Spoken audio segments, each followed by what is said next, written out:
cinta, tanda mahabbah kepada Rasulullah Sallallahu Alaihi Wasallam.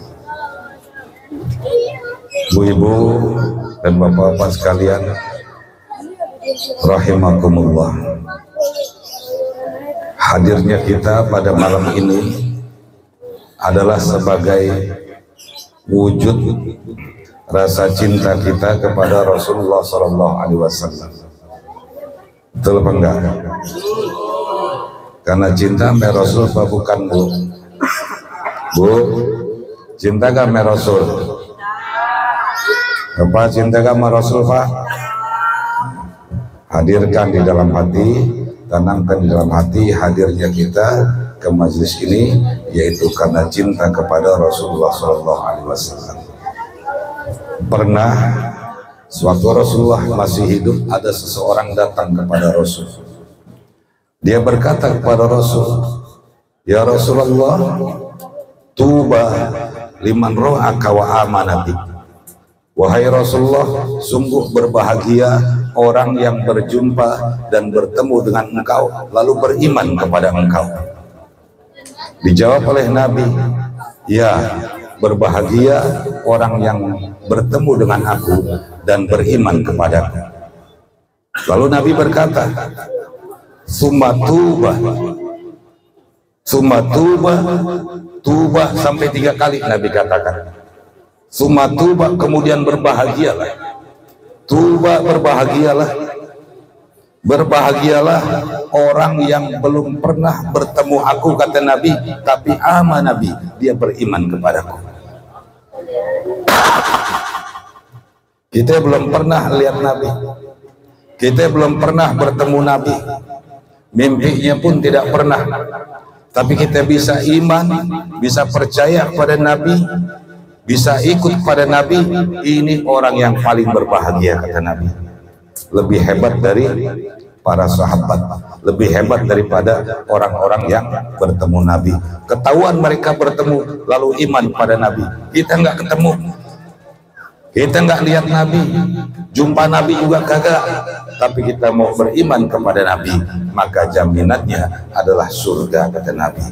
Ya, mudah-mudahan ibu-ibu semua yang hadir, bapak semua, ya, Allah kumpulkan di dalam surga bersama-sama dengan Rasulullah Sallallahu Alaihi Wasallam. Amin ya rabbal alamin. Ibu dan bapak-bapak sekalian, berbicara tentang Maulid Nabi besar Muhammad Sallallahu Alaihi Wasallam, tentunya kita sama-sama tahu bahwa jumlah Nabi dan Rasul yang wajib kita ketahui ada 25. Sebelum wujud Nabi Muhammad Sallallahu Alaihi Wasallam hadir, maka Allah ciptakan ruh Nabi Muhammad terlebih dahulu. Nur Nabi Muhammad terlebih dahulu Allah ciptakan. Lalu dari situ wujud Nabi Allah Adam alaihissalam, terus sampai kepada Nabi Isa alaihissalam. Setelah Nabi Isa ada masa kekosongan selama 700 tahun, nggak ada Nabi, kosong. Setelah Nabi Isa diangkat oleh Allah ila sama, ke langit, maka tidak ada Nabi selama 700 tahun lamanya, kosong. Tapi tanda-tanda kenabian, ciri-ciri kenabian yang akan muncul, yaitu Nabi terakhir, penutup para Nabi, Allah gambarkan, Allah tuliskan di dalam kitab-kitab terdahulu. Dalam kitab Injil ada, dalam kitab Taurat ada, dalam kitab Zabur ada. Maka ada salah seorang yang ahli di bidangnya, dia kumpulkan materi dari ketiga kitab itu, Injil, Taurat, dan Zabur. Maka kumpulan dari 3 kitab ini menjadi sebuah kitab namanya Bible. Dipelajari oleh seorang pendeta, Bakhirah namanya, bahwa beliau melihat dari keterangan kitab ini akan muncul seorang nabi di kampung kita, di Mekah, bukan di Bogor. Ada nabi di Bogor, ada nabi di Jawa, ada nabi di Depok, banyak yang ngaku nabi, tapi pada masuk penjara. Nah, pendeta ini dia lihat Ciri-ciri kenabian itu sudah ada, disebut irhasun lin nubuwah. Ciri atau tanda kenabian sudah Allah jelaskan di dalam kitabnya. Ini nanti akan datang ya, seorang nabi di kampung kita. Maka pendeta ini merujuk kepada penelitian dia di dalam kitabnya, lalu ditambah dengan wawasan ilmu pengetahuan yang lain, dicari nih, jangan-jangan cikal bakal orang yang bakal jadi nabi ini udah ada di kampung ini. Maka dikumpulkan oleh pendeta di dalam satu tempat, diundang semua tokoh-tokoh masyarakat, dari mulai kalangan bawah sampai sesepuhnya tokoh masyarakat diundang hadir ke satu tempat oleh pendeta Bahiro. Makanan disiapin, pokoknya nggak kurang, makanan cukup, hadir semua.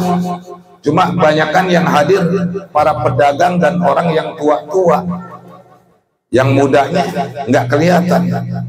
Dilihat oleh pendeta ini satu-satu. Ini kayaknya nih dari satu yang hadir nih nggak ada yang tampangnya kayak nabi, ya. Nggak ada tampang nabi satu pun, kata pendeta. Lalu pendeta bertanya, apa masih ada seseorang yang tidak hadir di acara ini? Maka para undangan pun berkata dan berbicara, kami orang Mekah menghormati undangan dari orang besar, apalagi undangan ini diundang oleh seorang pendeta dan dihadiri oleh tokoh masyarakat, ditambah juga ada pesta makanan, maka pantangan bagi orang Mekah untuk tidak hadir. Tiba-tiba berdirilah Abu Thalib, paman Nabi. Ada satu nggak hadir di rumah, cuman percuma datang juga. Emangnya kenapa? Masih anak-anak, umurnya baru 10 tahunan. Kata pendeta, bawa ke sini, mau besar, mau kecil, mau tua, mau muda, bawa kemari. Akhirnya Abu Thalib pulang ke rumah, nyari Muhammad, masih umur 10 tahun. Ternyata saat itu Nabi lagi ngangon onta. Dipanggil oleh Abu Thalib, ya Muhammad, tahu ke sini. Ayo ikut. Dituntun langsung oleh Abu Thalib, dibawa ke tempat pesta. Baru nyampe pintu, tuh Abu Bahirah pendeta udah lihat.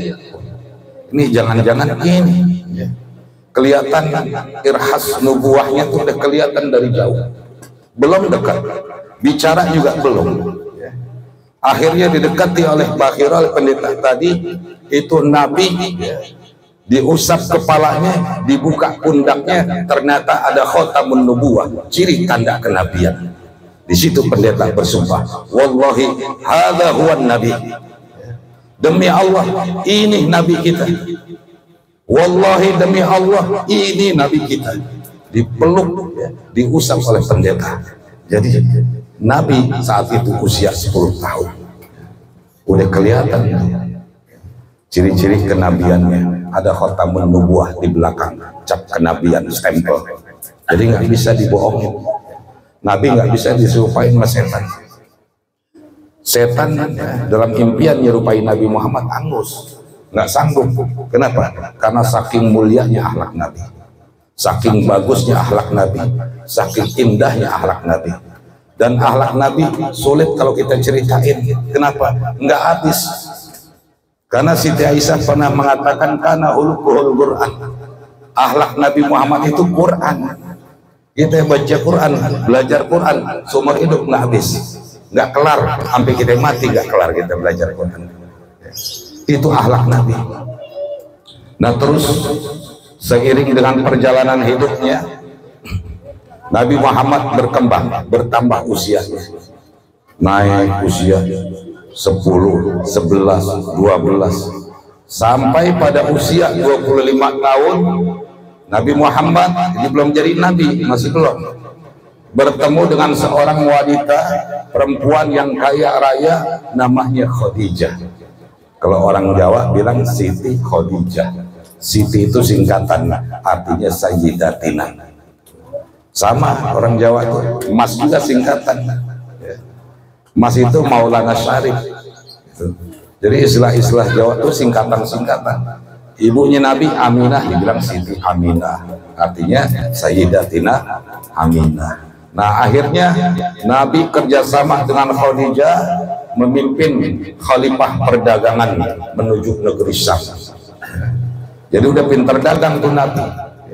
Nah Nabi didamping oleh seorang khadimnya, Nabi didamping oleh seorang pembantunya yang bernama Maisyarah. Maisyarah, kalau sekarang orang sekarang Maisyarah perempuan ya, itu masih Maisyarah cewek. Nah ini Maisyarah yang jadi khadam Nabi, pembantu Nabi, ikutin Nabi kemana aja dia ikutin, laki-laki bukan perempuan. Berangkat sepanjang jalan nih Maisyarah kaget. Kenapa? Karena awan ngikutin Nabi. Kemana Nabi jalan awan ngikutin, Nabi nggak kepanasan. Emang kita pakai helm, pakai masker, tetap aja geheng, tetap aja geheng. Nabi dilindungi, dinaungi awan. Kemana Nabi melangkah? Ditambah kata Maisyarah saksi hidup, Nabi jalan itu yang namanya batu kan benda mati, batu benda mati, pepohonan. Begitu lihat Nabi lewat, ini belum jadi Nabi, masih usia 25. Mereka udah ucap salawat, Assalamu alayka ya Rasulullah, Assalamu alayka ya Rasulullah. Batu nggak punya akal, pohon nggak punya akal, tapi kata Allah, kullu makhluqin tasbihun, semua makhluk bertasbih. Ini batu pohon ucap salam menabi. Masa kita yang punya akal, kita yang hidup nggak ucap salam menabi? Kalah kita sama batu, kalah sama pohon. Dan terus sampai akhirnya Allah Subhanahu wa Ta'ala mengangkat beliau menjadi seorang nabi di usia 40 tahun. Setelah beliau diangkat menjadi nabi di usia 40 tahun, membawa risalah dari Allah, yaitu ajaran Islam, lisya'adatil bashar fi ma'asyihim wa ma'adihim, untuk kebahagiaan hidup umat manusia di dunia dan di akhirat. Islam. Makanya kalau cinta sama Nabi, haji, belajar haji, belajar baca Quran, belajar sholat biar benar. Nah ini cinta sama Nabi, karena Nabi suruh thalabul ilmi fardhatun ala kulli muslimin wa muslimat. Menuntut ilmu itu wajib bagi muslim laki-laki dan muslim perempuan. Yang laki-laki ame perempuan itu adanya pada bangsa manusia ame jin. Jin ada laki-laki, jin ada perempuan. Manusia ada laki-laki, manusia ada perempuan. Dan ini Allah kasih akal. Maka perintah menuntut ilmu ini Nabi perintahkan buat bangsa jin, bangsa manusia. Maka jin ada yang muslim, ada yang kafir, sama kayak manusia. Ini nggak diperintahkan buat binatang. Binatang nggak punya akal. Berarti kalau yang ngaji, binatang nggak punya akal, nggak diperintahkan untuk ngaji. Yang diperintahkan untuk ngaji orang yang punya akal, jin dan manusia. Supaya apa? Supaya dengan ilmu itu tanda mahabbahnya, bukti cintanya sama Nabi, ada jalannya, ada ilmunya.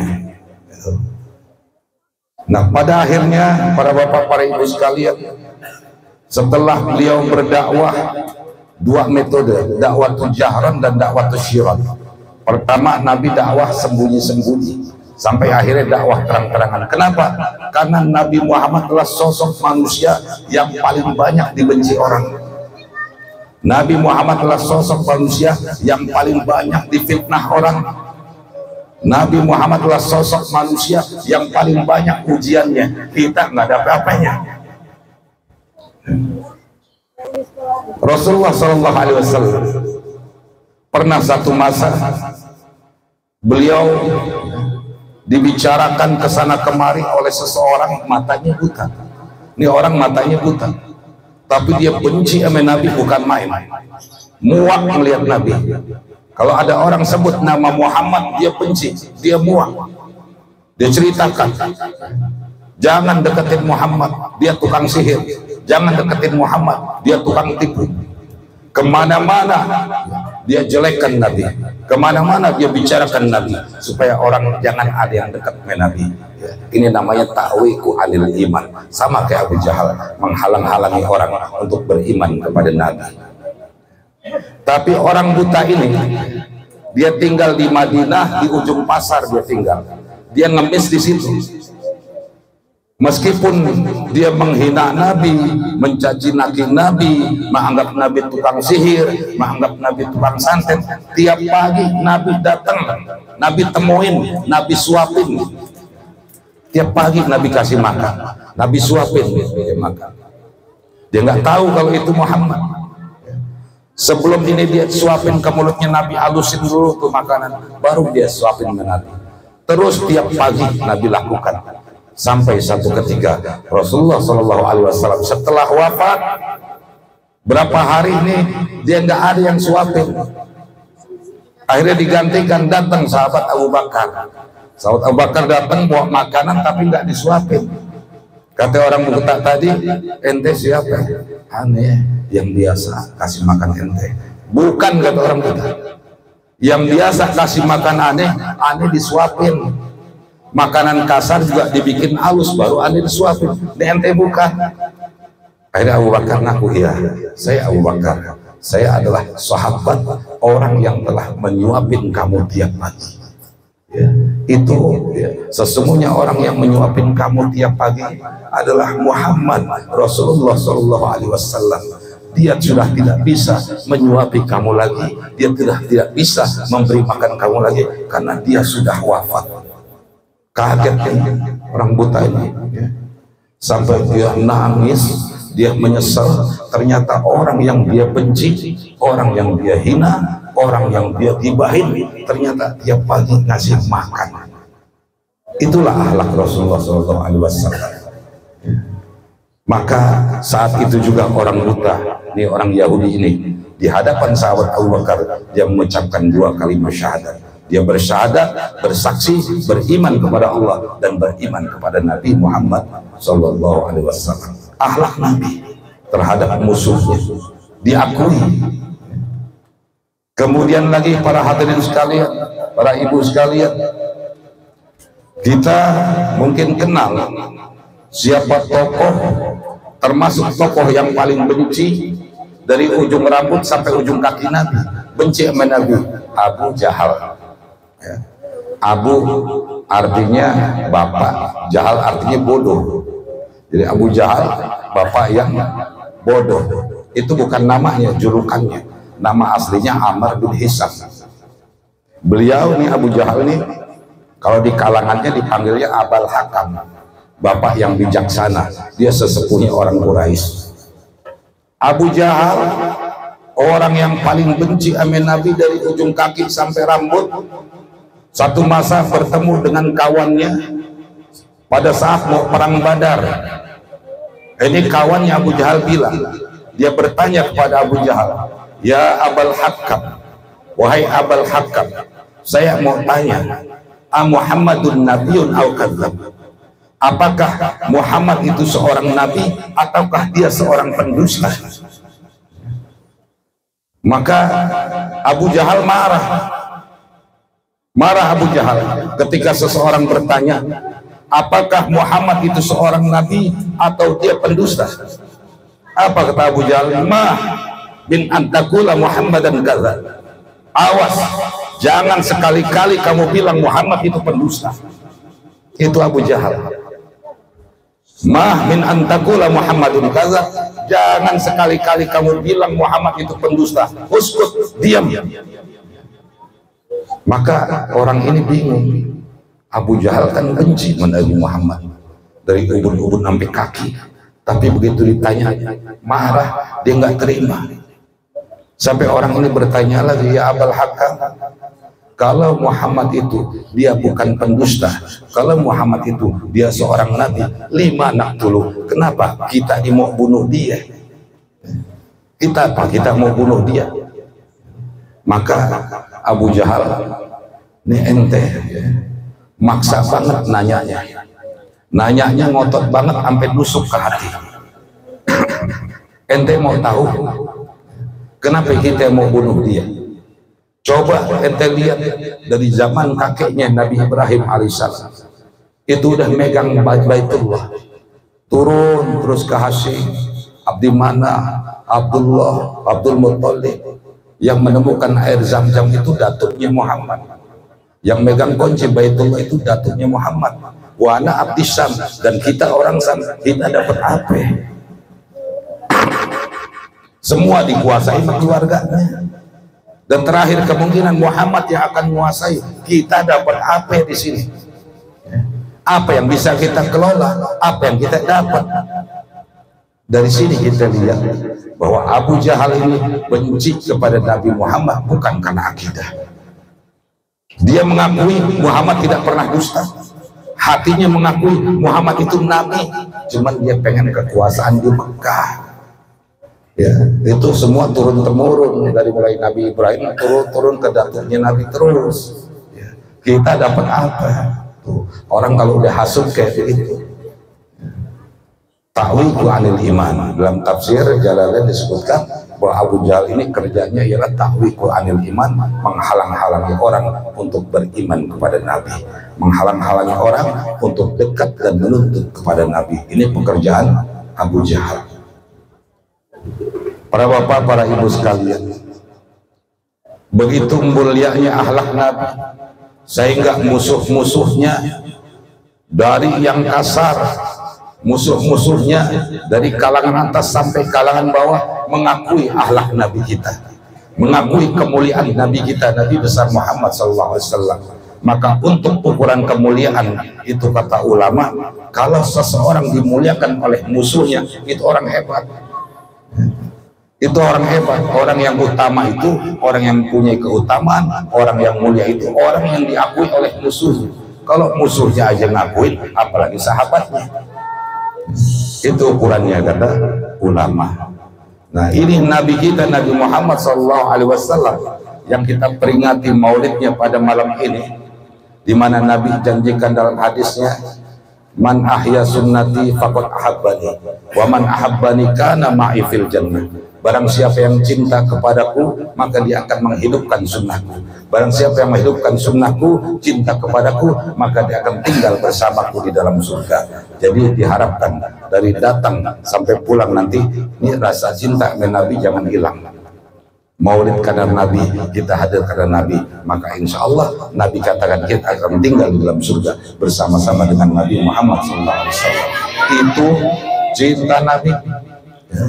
Nabi sangat berharap, Nabi sangat optimis, pengen umatnya masuk surga. Nabi nggak mau umatnya celaka, Nabi nggak mau umatnya masuk neraka. Nabi pengen umatnya masuk surga. Satu masa, para ibu sekalian, Nabi ngelamun, Nabi sedih. Kenapa? Ada yang Nabi pikirin. Nabi pikirin umatnya. Di umat saya gimana nanti? Apa ada yang masuk neraka? Apa ada yang celaka di akhirat? Sampai mikirin itu Nabi. Ya, awalnya apa? Awalnya malaikat datang. Malaikat datang, malaikat Jibril datang membawa wahyu dari Allah Subhanahu wa taala, ingin diturunkan kepada Nabi Muhammad. Ya. Wahyunya berisi apa? Tentang 7 pintu-pintu neraka. Cerita nih malaikat Jibril, bahwa di neraka ada 7 pintu. Pertama pintu ini, kedua pintu ini, ketiga, 4, ke-7 pintu ini. Lalu Nabi tanya pada malaikat Jibril, ya Jibril, tolong jelaskan, tolong sampaikan, golongan yang mana yang masuk ke pintu neraka yang pertama. Maka dijawab oleh Jibril, pintu pertama neraka adalah neraka Hawiyah. Wa ma adraka ma hiya narun hamiyah. Nah, ini neraka Hawiyah ini maknanya artinya sesuatu yang dilempar dari atas jatuh ke bawah. Di bawahnya ada api. Jadi kalau orang masuk ke dalam neraka Hawiyah, hancur tubuhnya. Buat siapa? Kata Nabi, ya Jibril, ini neraka Hawiyah buat siapa? Buat orang munafik, orang kafir. Siapa orang munafik? Orang yang munafik pada zatnya. Orang yang pura-pura beriman padahal tidak beriman. Orang yang pura-pura percaya kepada Allah padahal tidak percaya. Ini neraka yang pertama akan dimasuki oleh orang munafik dan orang yang kafir. Terus pintu yang kedua, malaikat Jibril menjawab, pintu yang kedua adalah neraka jahim. Buat siapa ya Jibril neraka jahim ini? Neraka jahim buat orang yang musyrik, orang yang mensekutukan Allah, orang yang menduakan Allah. Siapa orang yang menduakan Allah? Menyembah Allah, menyembah selain Allah. Termasuk percaya dukun, Bu. Percaya dukun. Itu termasuk mensekutukan Allah. Dukun yang ilmunya bertentangan. Kalau dalam bahasa hadis, dukun ini disebut kahin.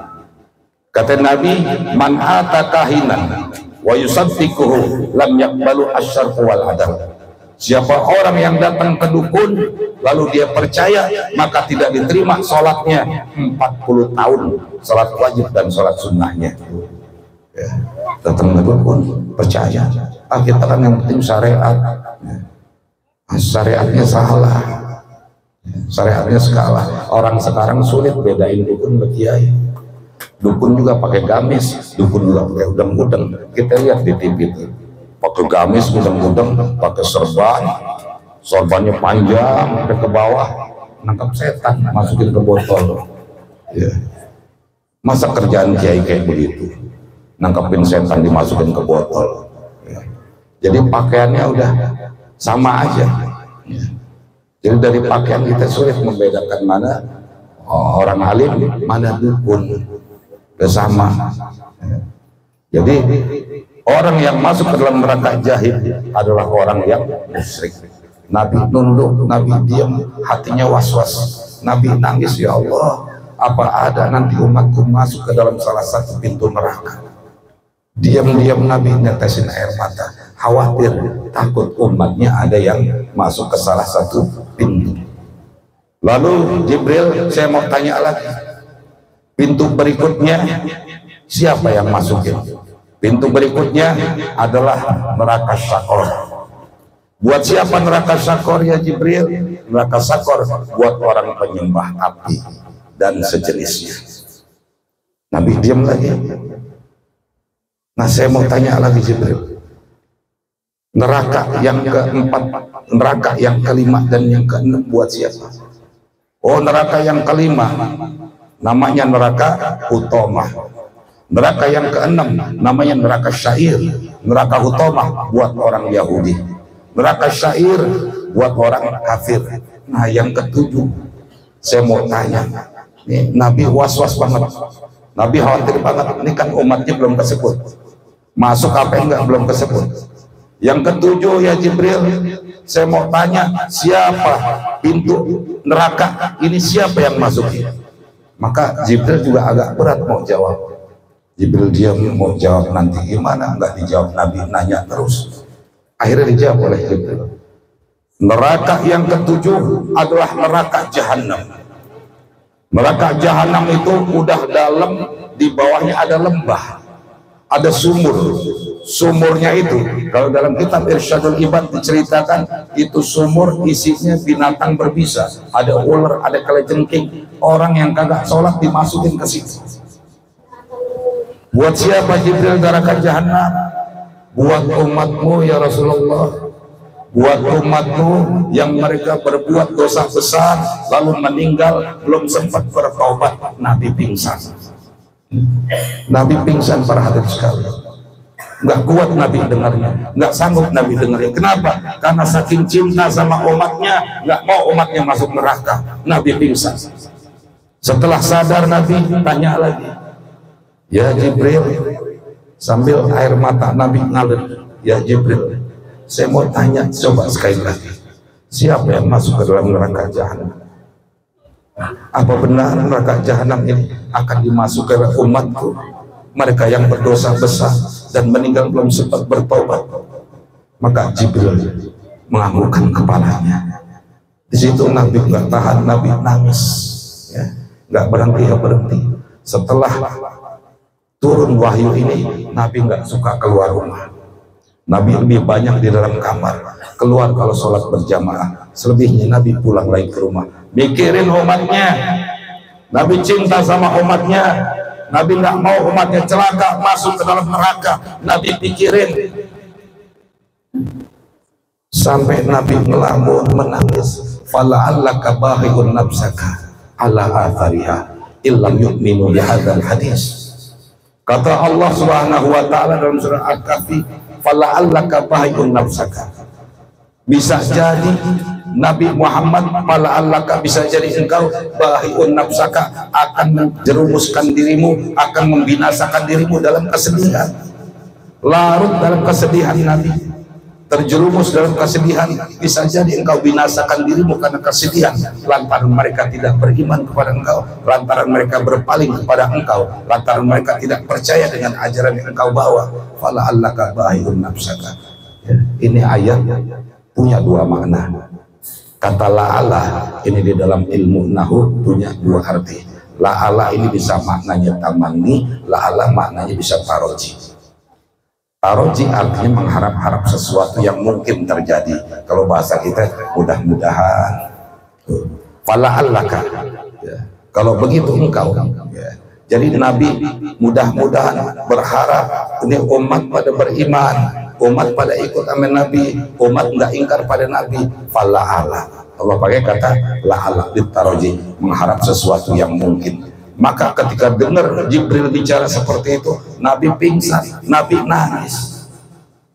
Sementara dari makna yang lain, kata la'ala bisa jadi maknanya tamanni, mengharap-harap sesuatu yang nggak mungkin bisa.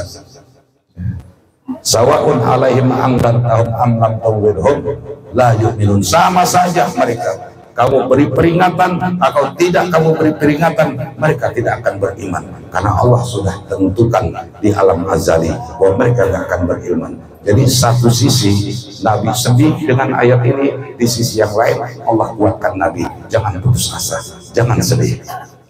Allah bangkitkan Nabi.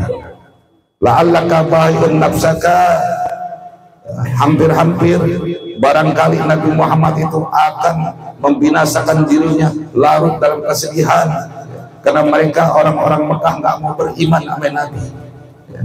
Maka Nabi ingatkan dengan ayat ini. Di satu sisi Nabi sedih, kepengen umatnya selamat semua di akhirat, jangan sampai ada yang masuk neraka. Makanya ibu bapak sekalian, kalau ngaku cinta sama Nabi, sholat.